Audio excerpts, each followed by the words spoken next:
cho chơi trò em mà đi bùa mà กดลูกสาวให้เบิ่งดูกด bùa kệ หอมแก้มลูกดู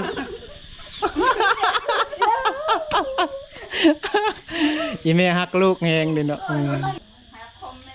สิเฮ็ดหยังอั่น เจ้ามากินเลย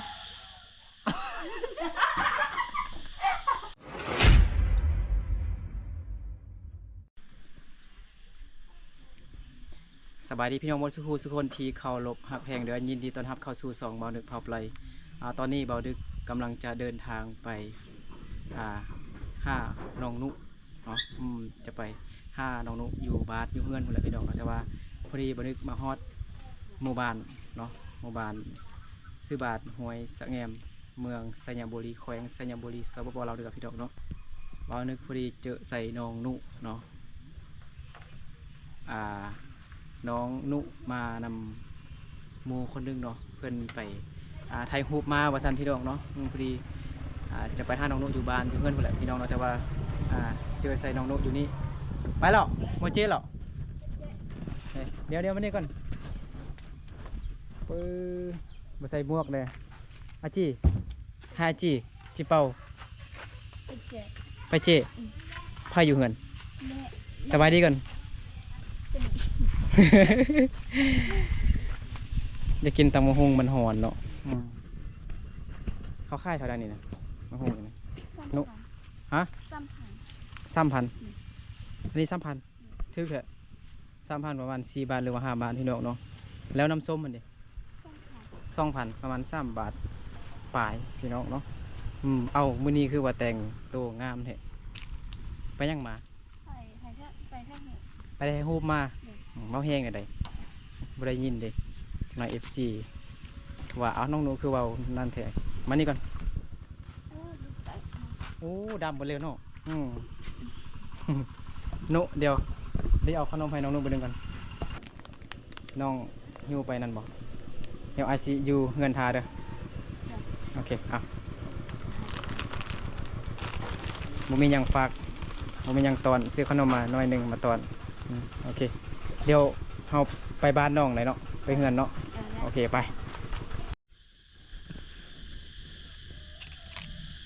ตอนนี้เบานึกก็มาฮอดเฮือนของน้องนุแล้วพี่น้องเนาะแต่ว่าอันนี้จะเป็นเฮือนหลังเก่า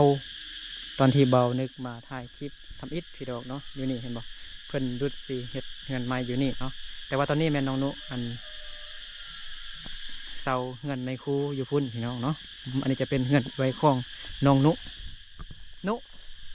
พาอยู่เฮือนนะมานี่กัน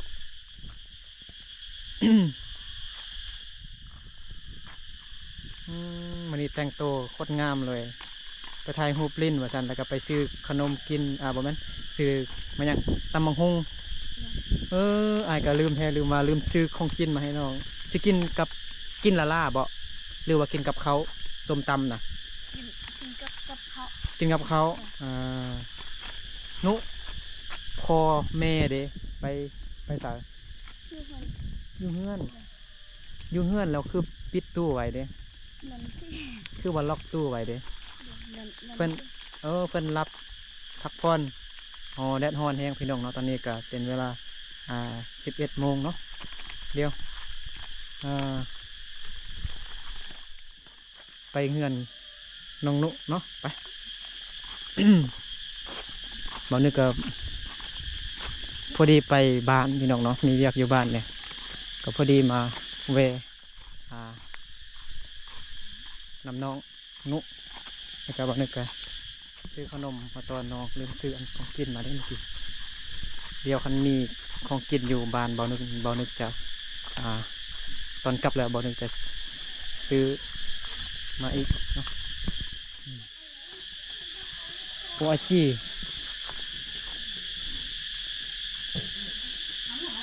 ย่อยจงแม่เด้แม่กับพ่อยังอยู่เงินไอ้ขึ้นไปได้บ่ได้นะขออนุญาตขึ้นเงินน้องหนูได้เด้อสบายดีบ่ไปโรงเรียนบ่สบายดีแม่สบายดีพ่อเด้น่ะยางรถคือว่าอยู่เฮือนสัน นุยางรถคือว่าเอามาในเฮือนกันเล็กน้อยลิ้นบ่ แม่น อ๋อใครประตูดีๆหายมึงอืมพ่อเลยพ่อก็อยู่นี่บ่ บ่ที่อยู่แล้ว พ่อไปอาจี้พ่อไปสาฮะ ไป ไปยังหูบ่ไปยังลองว่าไอ้ฟังดูหูบอกภาษาลาวแม่นยังไปยัง ลองบ่ได้ หูไปเว่าบ่ได้ เดี๋ยว เอาคือมื้อนั้นก็เว่าบ่ได้เอาพ่อคือบ่ไปทุกมื้อซั่นน่ะน้องคือบ่ไปฮะ บอกว่าเขาไปให้ละ หึ ไปให้ละ พ่อไปให้ใส่ว่าพ่อไปอันนั้นบ่ได้เลยนั่งได้บ่ล่ะเอาตังค์มานั่งไอ้ลืมซื้อของกินให้น้องเนี่ยเมื่อกี้น้องนุมันนี่แต่งตัวแบบงามพิเศษเพราะว่าขึ้นไปเทิงพุ่นแดกะไปให้รูปแล้วก็ไปถ่ายคลิปแดกว่าซั่นจังไหนขนมเอาให้หันกับแดงให้อันนี้มันน้องเศร้าน้อง บ่แม่น พี่น้องพี่น้องเนาะโมเมนน้องแท้ๆเนาะเป็นล้านเป็นบ่เมื่อกี้ในน้องนุไปถ่ายรูปมาว่าซั่นแล้วก็ไปซื้อส้มตำมากินกับเขาแล้วก็ซื้ออันน้ำส้มเนี่ยมันอากาศร้อนเนาะส่วนแม่มันอยู่เฮือนแล้วพ่ออันไปให้แล้ว เดี๋ยว ไปเฮ็ดหยังไปเฮ็ดหยัง ไปเบิ่งให้สิ ไปเบิ่งให้ซื่อพอไปเบิ่งให้ซื่อพอไปเบิ่งให้ซื่อว่าซั่นพี่น้องเนาะ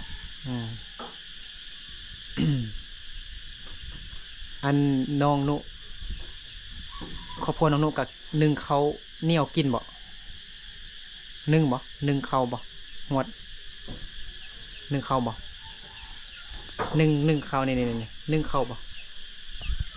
นึ่งเขาอันนี้ใส่หม้อแล้วก็ แต่เขาใส่ นี่หวดนี่นะหวดเขาน้องหูหวดเขาบ่นะนึ่งเขาบ่คั่วเขาแต่งเขากินหันนี่แม่นบ่ แม่น กินข้าวเจ้าเด้แต่ส่วนไล่เนี่ยกินข้าวเจ้าเป็นบ่มื้อนี้น้องนุไปเอาน้ำอยู่ซะ น้ำมาแล้ว น้ำก๊อกมาแล้ว เดี๋ยว น้ำก๊อกมาแล้วว่าซั่นถ้าน้ำก๊อกบ่ออกเนาะเนี่ยนี่น้ำก๊อกอยู่ใกล้ๆกันพี่น้องเนาะถ้าน้ำก๊อกบ่ออกน้องนุก็จะไปเอาน้ำอยู่ป้ามันบ่บอนที่เฮาไปเบิ่งมื้อนั้นเนาะไปเอามื้อนั้นเนาะพี่น้องกะไก่อยู่พี่น้องทางย่างไปเนี่ยก็ประมาณ5-6-7 นาทีเนี่ยพี่น้องเนาะทางไปให้ไปส่วน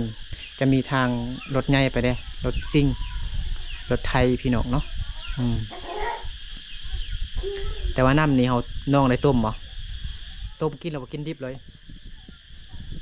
กินดิบบ่หรือต้มบ่ต้มก่อนบ่ หมด บ่ต้มกินดิบเลย เย็นดี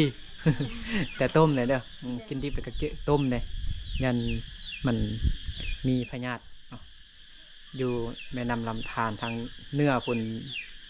ยันมันเปื้อนมันอันนั้นเป็นพยาธิต้มกินเลยกินดิบเลยเมื่อกี้บ่แม่นไปหาผู้บ่าวบ่ บ่แม่น บ่แม่น แม่น เห็นหมู่ผู้หนึงเมื่อกี้กะผู้นั้นกะบ่มีแฟนเถอะ บ่มี อายุราวหลายแล้วบ่จักปี 17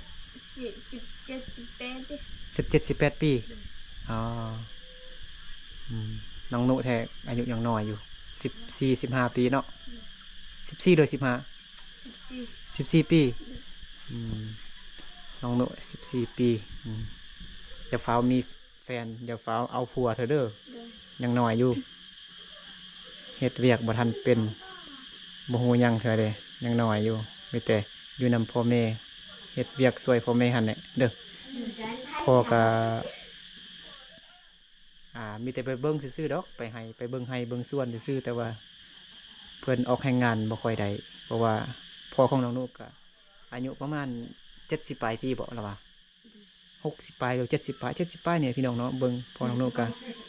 เท้าอยู่แดเนาะ แต่ว่าแม่นี่40ปลายปีนี่แหละเนาะ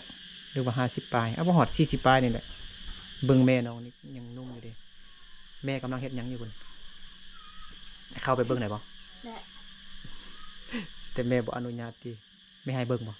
ให้ ให้เบิ่ง ได้ เพื่อนแม่มาพี่เนาะแม่น้องนุก็เว้าภาษาลาวก็บ่ค่อยได้ปานใดพี่น้องเนาะมีแต่น้องนุนั่นแหละ มีพวก เนี่ยเราบอกนอกฮะบอกว่าจีน่า หัวจี้บ่เอิ้นแม่ก็ได้แม่กำลังเบิ่งนั่งอยู่ติแม่ยิ้มอยู่พุ่นอาจี้นั่งเล่นนำลูกกะ ไม่ลองเนาะ บ่คิดฮอดลูกบ่คิดฮอดทำเว้าเป็นภาษามงนะ ฮะ mình sẽ có chuyện nào nó có chuyện dâu của hôn เบิ่งนั่งอยู่ từ thế là Nè. ที่แม่เบิ่งนั่งอยู่ Đấy. อ่า cho chị chọn em mà đi bùa mà กดลูกสาวให้เบิ่งดูกด bùa kệ nghe chưa no à ก็เฮ็ดนั่นไอ้แม่กอดลูกสาว Rồi nó có หอมให้เบิ่งดูฮักลูกสาวหลายบ่หอมดูลองเว้าเป็นภาษามงดูลองนุหอมดู นึกฮักก็เห็นครั้งแรกอันมันยังก็ชนเผ่ามงกันแหละแบบพ่อแม่แบบกอดแล้วก็หอมแก้มแบบยอกลูกกันนะบ่นึกฮักก็เห็นครั้งแรกเลยหอมแก้มดูให้แม่หอมแก้มดู Thầy rất nhiều kiểu กอดคือเมื่อกี้แล้วก็หอมแก้มดูมาเนาะหอมแก้มลูกดู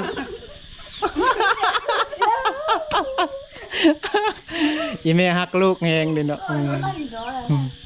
chó mà nhìn kia mà đừng có phải vậy พอเด้ Không phải พ่อแม่พ่อไปเบิ่งให้ Bây giờ phải xếp tên nào nhưng mà sắp tới là cũng ngon Làm như thầy nó นึ่งข้าวบ่อันฮะแม่นึ่งข้าวบ่ buồn mà lại ฮะบ่มีข้าวแล้ว Tiểu con บ่มีข้าวกินหรอ Mình đơm bực ฮะ Nè Làm đấy hết บ่ได้เฮ็ดบ่ได้นึ่งข้าวเถอะ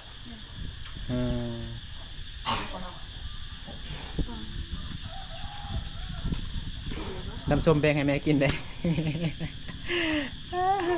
แม่บ่กินดอก Thò เนาะตัวเองกินแล้วเด้ กินข้าวสวยแล้วบ่กินข้าวแล้ว Mà đây gì ตอนสวยนี่กินแล้วยังเถอะเนาะตอนเช้าเด้กินแล้วตอนเช้ากินยังหนุ Hả? Thì xin mua กินชิ้นหมูไผ่เอาให้ซื้อซื้ออยู่สา Cho làm đấy Hả? Siêu อยู่ห้านทนโลนึงเท่าไหร่ Tết hạ 85,000 85,000กิบกับประมาณ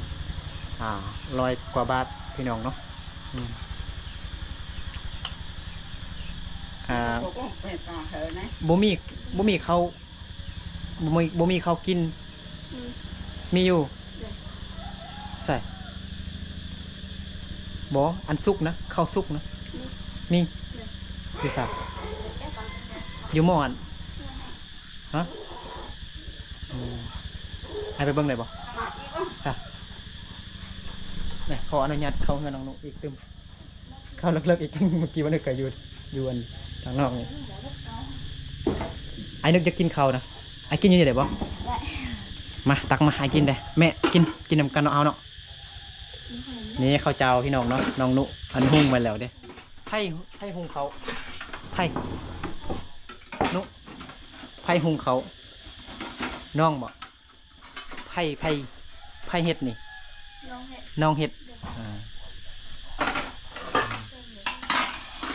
có nó mỏ nó Thầy muốn nó น้องหมอ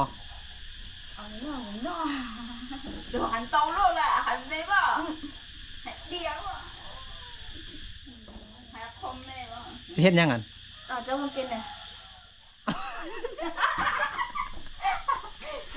không ấy có ai bỏ trên đường nữa Ờ น้องนุสิตักเอาเข้าวสิป้อนให้เบานึกว่าซั่นไอ้สิกินข้าวน้ำน้องเนาะไอ้สิตักใส่ถ้วยดีๆเอากินเนาะไอ้ยอกซื่อๆเด้อ น้องนุสิป้อนข้าวให้เบานึกพี่น้อง Có อัดไว้ล่ะไอ้ยอกซื่อ thấy ไอ้ลองใจมึงซื้อๆงานน้องกินก็ได้ปิ้นหน้าพาทางนี้ lá thấu su xiên thấu á bỏ khỏi su xiên เฮ้ยหนูเอ้ย เบานึกลองใจน้องหนูว่าตักมาไอสิกินน้ำว่าสันแล้วตักบวงหนึ่งสิป้อนให้เบานึกพี่น้องเนาะ มันเดินของเจ้าตู้เสียบ่ ไอจี บอกบ่มีเนี่ย บ่มีหยังเบาจริง มีเนี่ยดังเลย ๆนี่ล่ะมันยังเป็นอันทงยางมันยังก็เก็บไว้เก็บเมียนใส่ทงยางไว้เด้อชิ้นเนื้อมันยังเด้อข้างในมันเปื้อนมันเป็นพยาธิเลยมันยังเก็บไว้มัดเมียนไว้เป็นระเบียบเรียบร้อยโหบ่เก็บแล้วก็จัดไว้ให้มันงามเด้อ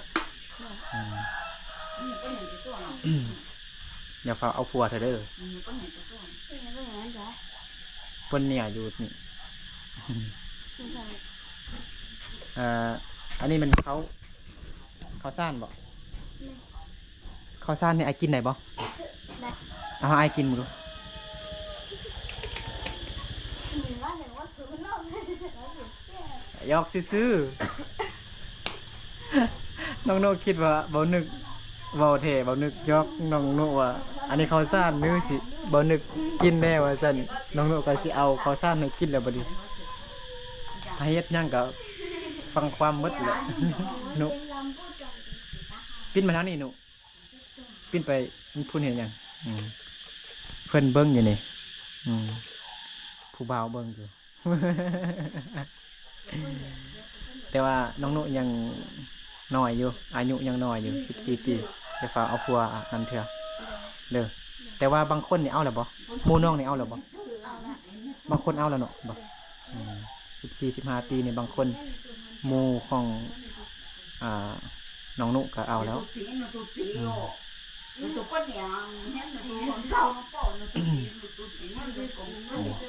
เอากินเขาไหมแม่เลยแม่สิกินเขากับหยังตอนช่วยเลยเมื่อกี้ไอ้ก็ลืมซื้ออันของกินมาเลยลืม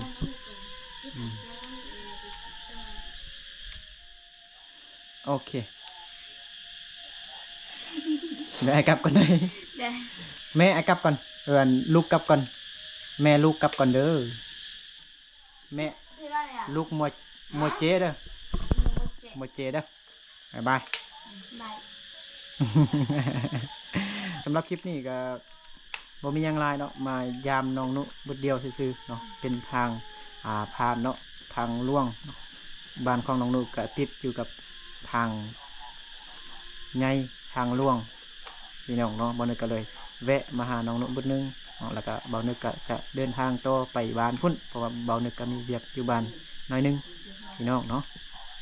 เอาแวะเอาขนมเล็กๆน้อยๆให้น้องนุกินก่อนเนาะเพราะว่าเอาให้มื้อนั้นหมดแล้วบ่ขนมมื้อนั้นหมดแล้วบ่ยังเลยเลย ยังอยู่พอดีบ่นึกมามื้อนี้ก็เอาให้อีกโอเคเอาสำหรับคลิปนี้ก็บ่นึกน้องนุก็ขอลาพ่อแม่พี่น้องหมดสู่ผู้ทุกคนไปก่อนแล้วเจอกันในคลิปต่อไปเด้อคลิปน้องนุหรือว่าคลิปผู้ใดก็ติดตามไว้พี่น้องเนาะโอเคพากันกินข้าวเด้ออายก็สิขึ้นไปบ้านก่อนบ๊ายบายเด้บ๊ายบาย